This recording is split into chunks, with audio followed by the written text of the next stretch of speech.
As I'm sure most of you have been made aware of by now, there's been a healthcare CEO's death that has the political world reeling, especially in spaces on social media. And I've not yet made a video about this, as with some things, I try to let them breathe before I discuss them. And when it comes to a death that, while wrong, I feel little to no sympathy for, it's probably best to let that breathe a little before I get to discussing it. So I want to look over this CNN panel on the topic, discuss what happened and what it means. I am as liberal as the next person, and I find this horrifying because if we are a society who thinks that we can get progressive change only through highlighting, no one quite says it, but, essentially highlighting that there might be a reason for the assassination that isn't somehow justified.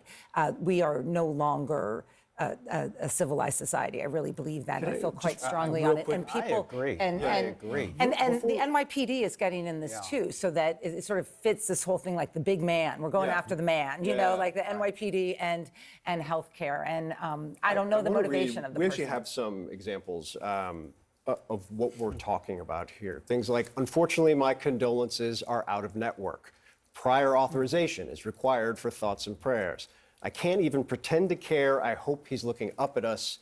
When you make millions off the suffering of others, don't expect sympathy. This needs to be the new norm. My position on this is that we shouldn't be gleeful in the face of death, no matter who it is. No man deserves death, right? Especially not for conditions imposed on them by capitalism, where by the same coin that there will be oppressed, there will be the oppressors, right? And how much of it is really their fault when all of us are just trying to survive? And that's questions for a different kind of debate, right? But with that being said, when you are single-handedly responsible, or you have no shame in working for the unit or the entity that is single-handedly responsible for denying healthcare claims from sick, needy individuals in the name of profit, like for no other reason than the bottom line and the bottom dollar, I'm not going to have any sympathy for you when it's your time, right? And that's for sure. I can understand how this murder was a product of them profiting off of other people's struggles, other people's desperation, and their want to survive. What we shouldn't do is let the right take this and hand wring us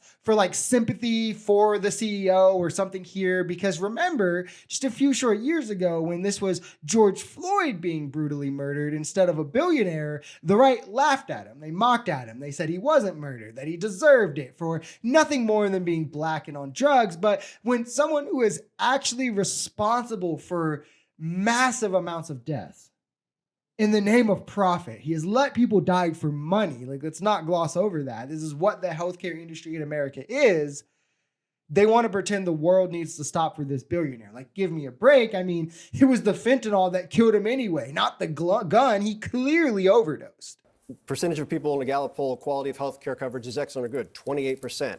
Had any problem with their insurance in the last year? 58% said they did. Insurance didn't cover or required a very high copay for a prescribed drug that people had to take. Significant portion of people, the denial claims with the company that this CEO ran, high. But Well, a lot of this is about grievance, right? Right. We have a healthcare system that many people say is broken, an insurance system that many people feel that they're being ripped off. So I think a lot of what we're seeing here is a pure psychological projection against this CEO who is now deceased.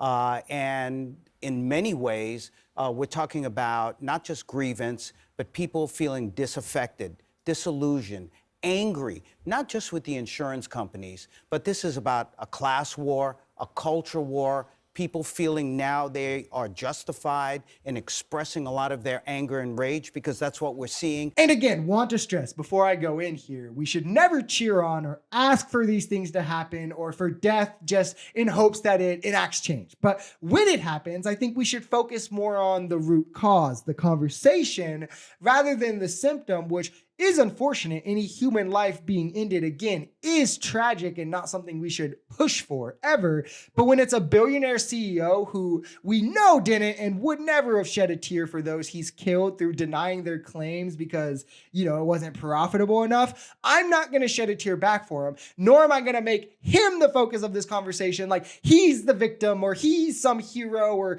martyr or whatever you want to call it. Instead, I'm going to use this to highlight the very real healthcare issue in America that is exacerbated by one thing that this person represented, which is the fact that we put profit over all else. We're trying to profit off of health. We're trying to profit off a human being's desire to live, which is inherently immoral. The fact that in the wealthiest country in the world, you can be priced out of healthcare or treatments and left to die is inherently immoral. The phrase healthcare CEO is inherently immoral because I want you to think about what that means.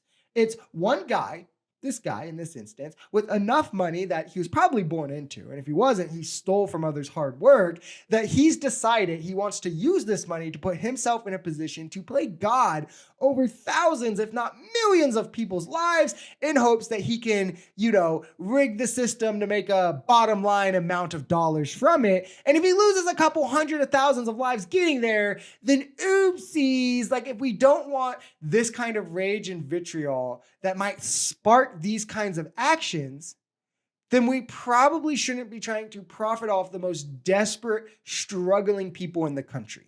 That you would think that would be pretty obvious. Why was he traveling alone? Let's take another look. From the perspective of empathy, what business do you feel most powerless in front of? And it's the insurance industry. So you're seeing all of this commentary, and it's baseless. Somebody died. He's a father of two. But you understand their rage because they've never had a chance to express it. So he did a bad thing. He's a bad guy. Let's face it. He killed somebody. But it's put a spotlight on an industry that makes a lot of people feel powerless. Does that complicate the work that law enforcement is engaged in right now? Absolutely not. It's still the act that we're trying to go after. You can hate him. It could be, another notorious killer. You committed a crime. Our job is to find you, bring you to justice, and let the system play out. And don't get me wrong, this guy absolutely should face justice, life behind bars, right? Now, in terms of the response, which again is what we should be focused on here, something I think is funny is MAGA's inability to even understand how to play the little guy, despite pleading to be anti-establishment and the victim of the establishment and all of this, where, again, you see someone like George Floyd, a drug addict, impoverished citizen, and the right wants to own him after he dies, and they'll still meme him and his life and kick him while he's down, so to speak, really destroy him and rub it into him and his family and libs and all of this. But when it's a billionaire CEO of one of the largest facets of Big Pharma is one of the largest facets of the establishment, the establishment that MAGA is supposed to hate, while also sticking it to the cops, also a part of the establishment, showing they're inefficient, they're wasting taxpayer dollars. The NYPD has a budget of, it's in the billions, what is it, like 22 billion?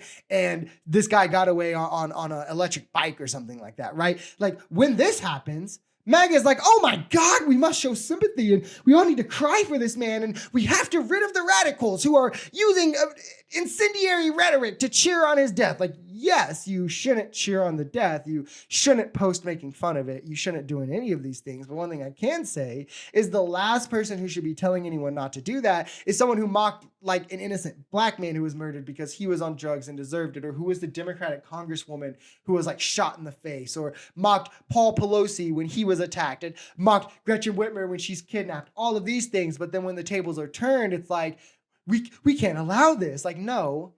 And it's also a lot more justified in terms of the vitriol, the feeling. Now, that doesn't justify the action, but it is something like you can understand why people might feel vitriol towards healthcare CEOs. You can understand why cops might feel vitriol towards black people. So that is where there's a conversation from this that I think is insightful to have, to where like there's not on the desk that the right wants to cheer in, but for them, it's all about like kicking down or like mocking the dead as long as they're like poor or black or below them. But as long as they're part of the power structures, MAGA inherently, the right inherently wants to defend them. And that's because anything that threatens the power structure threatens the right because they are the biggest beneficiaries of it in this country and always have been.